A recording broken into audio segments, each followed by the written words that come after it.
So hello friends, कैसे हैं आप सब। स्वागत करेंगे हमारे चैनल द स्टडी बाबा में। और आज हम पढ़ने वाले हैं मैटर इन आवर सराउंडिंग्स का पार्ट नंबर 2, जिसमें हम डिस्कस करने वाले हैं the solid state, the gaseous state and liquid state. इन तीनों की प्रॉपर्टीज़ देखेंगे और उनके बीच का मेजर डिफरेंस आपको इस चार्ट से क्लियर हो जाएगा दोस्तों।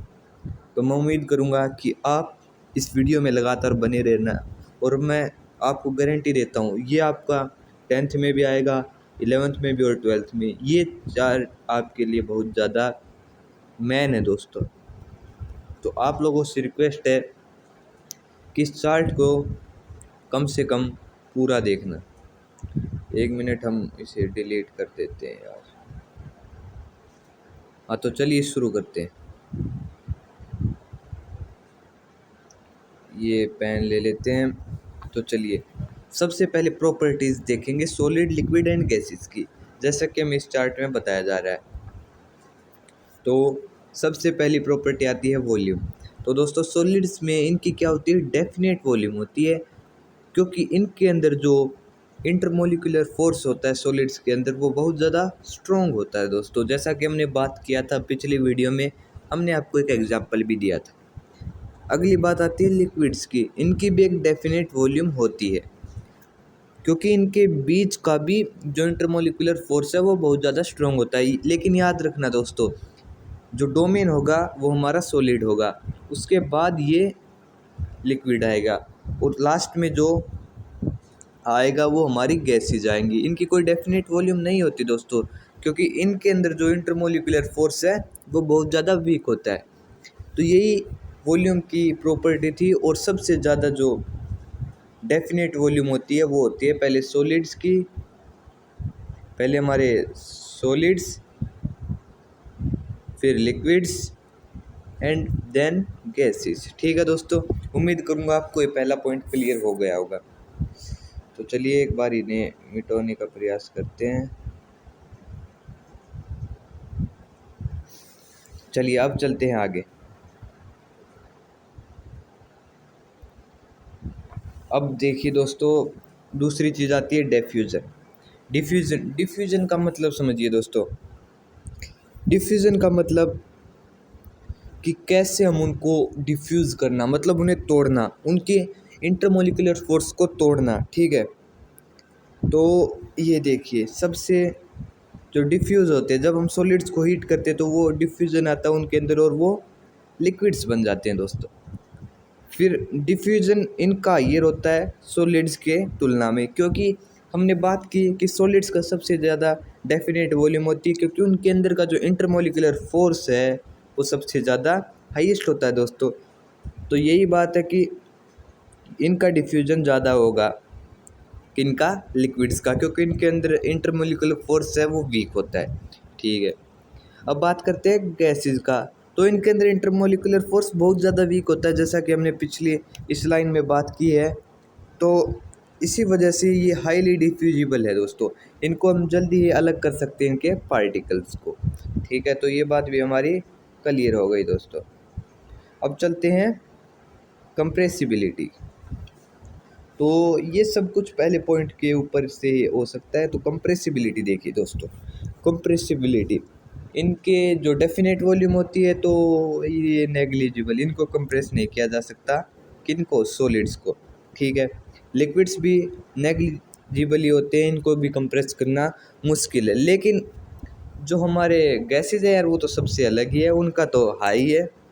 क्योंकि जैसे कि हम एग्जांपल लेते हैं, हमारे घर में एलपीजी आता है सिलेंडर, उसको हम देखते हैं तो उसके अंदर बहुत ज़्यादा गैस भरी होती है दोस्तों, हाईली प्रेशर होता है उसके अंदर, जिसकी वजह से हम बहुत ज़्यादा गैस उसके अंदर भर सकते हैं। ठीक है, तो ये पॉइंट भी आपका मैं उम्मीद करूँगा क्लियर हो गया होगा। अब आगे चलते हैं दोस्तों, आगे बात करते हैं रिजिडिटी और फ्लूइडिटी। रिजिडिटी होती है दोस्तों जो कि कठोरता, ये समझ लीजिए कठोर, कितना वो रिजिड है। रिजिड का हिंदी का मतलब कितना कठोर है। तो सबसे ज़्यादा, और फ्लूइडिटी मतलब टेंडेंसी टू फ्लो। ठीक है, तो हमारे भैया सॉलिड्स का तो कहना है क्या यार, इंटरमोलिकुलर फोर्स इनका बहुत ज़्यादा होता है, जिसकी वजह से ये बहुत ज़्यादा रिजिड होते हैं और ये फ्लो भी नहीं कर पाते। ठीक है, अब बात करते हैं लिक्विड्स की। ये इनकी रिजिडिटी कम होती है, इससे कम कठोर होते हैं। ठीक है, और ये इजीली फ्लो कर सकते हैं दोस्तों। ठीक है, जैसे हमने पानी का एग्जांपल लेते हैं, पानी क्या है, लिक्विड है, वो इजीली फ्लो कर सकता है, वाटर। ठीक है, और एयर, एयर की तो यार कोई रिजिडिटी होती ही नहीं है। ठीक है, और ये इजीली फ्लो करते रहते हैं, जैसे हवा हमारे चारों तरफ इजीली फ्लो करती रहती है। ठीक है, तो मैं उम्मीद करूँगा यह सब आपका क्लियर हो गया होगा। तो अब चलते हैं दोस्तों डेंसिटी। डेंसिटी हमने आपको पिछली वीडियो में बताई थी, क्या होती है, मास अपॉन वॉल्यूम।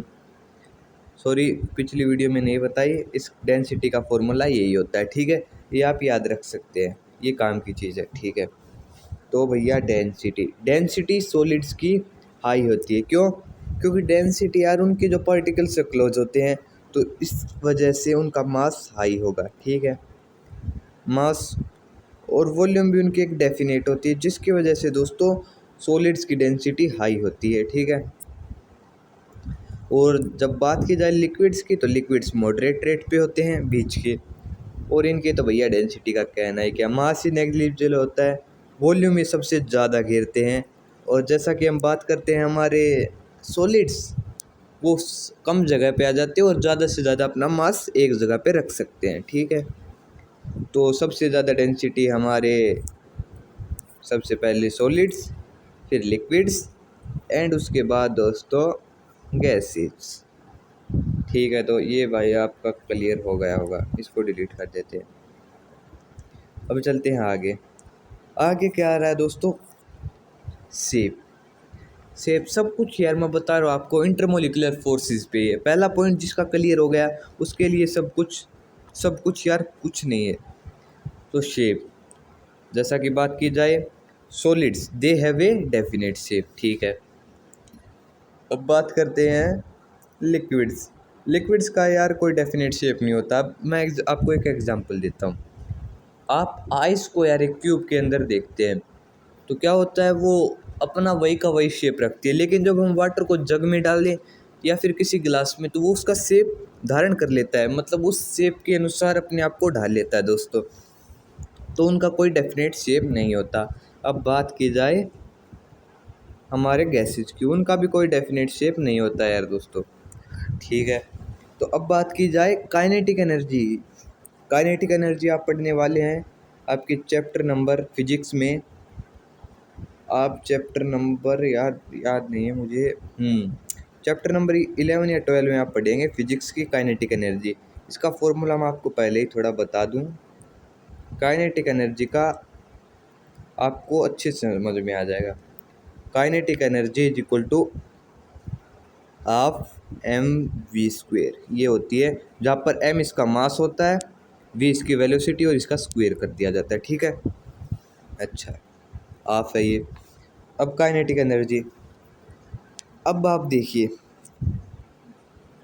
मास, काइनेटिक एनर्जी सबसे कम होती है सॉलिड्स की। ठीक है, और इसकी हाइयर होती है सॉलिड से, किसकी, लिक्विड की। और सबसे ज़्यादा काइनेटिक एनर्जी होती है हमारी गैसेज की।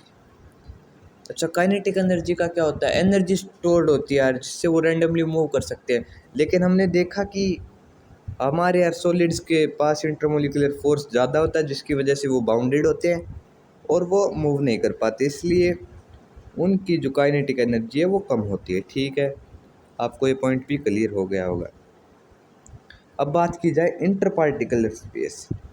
इंटर पार्टिकल का मतलब यही समझ लीजिए यार, इंटरमोलिकुलर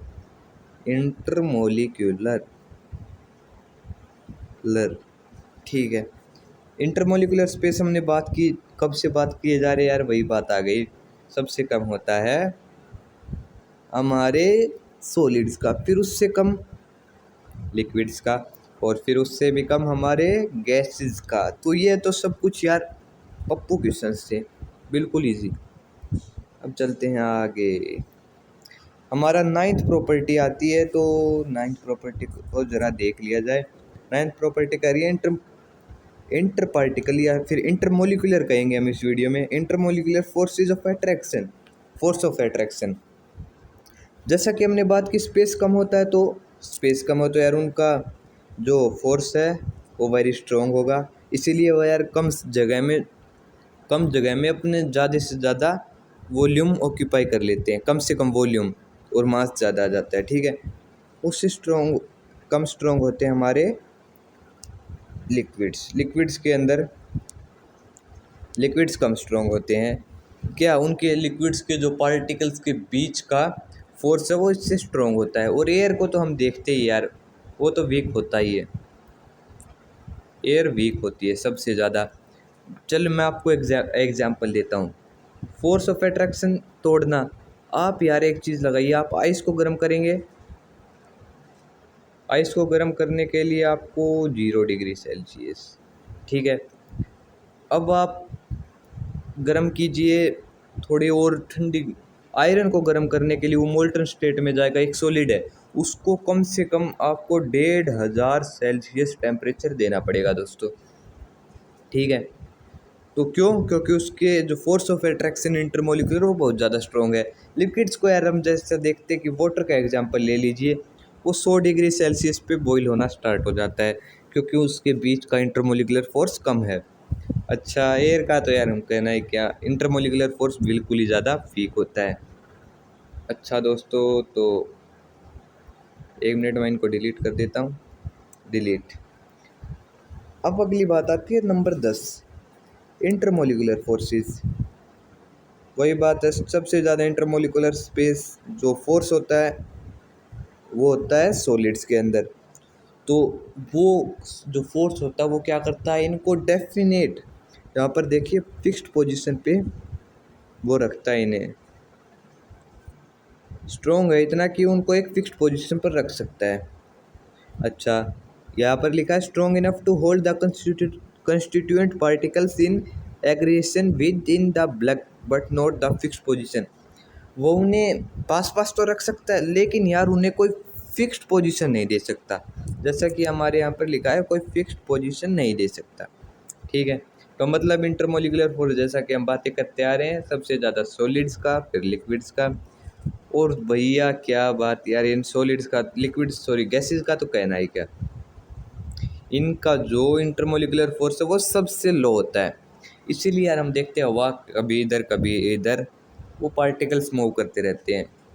अच्छा ये आप 11th में डीपली पढ़ लोगे, 11th-12th में, अरेंजमेंट ऑफ मॉलिक्यूल्स। अगली बात आती है, तो भैया पैक्ड इन डेफिनेट पैटर्न, जो सॉलिड्स का होता है वो डेफिनेट पैटर्न में ही होता है, इसीलिए हम देखते हैं कि उनका एक शेप भी डेफिनेट शेप होता है। जो सॉलिड्स होते हैं उनका डेफिनेट शेप होता है, क्योंकि उनके पार्टिकल्स की ज्योमेट्री डेफिनेट होती है, ठीक है। अच्छा अगली बात की जाए लिक्विड्स की, भैया liquids pack weak in comparison to solids, मतलब कि वीकली पैक्ड होते हैं, ठीक है।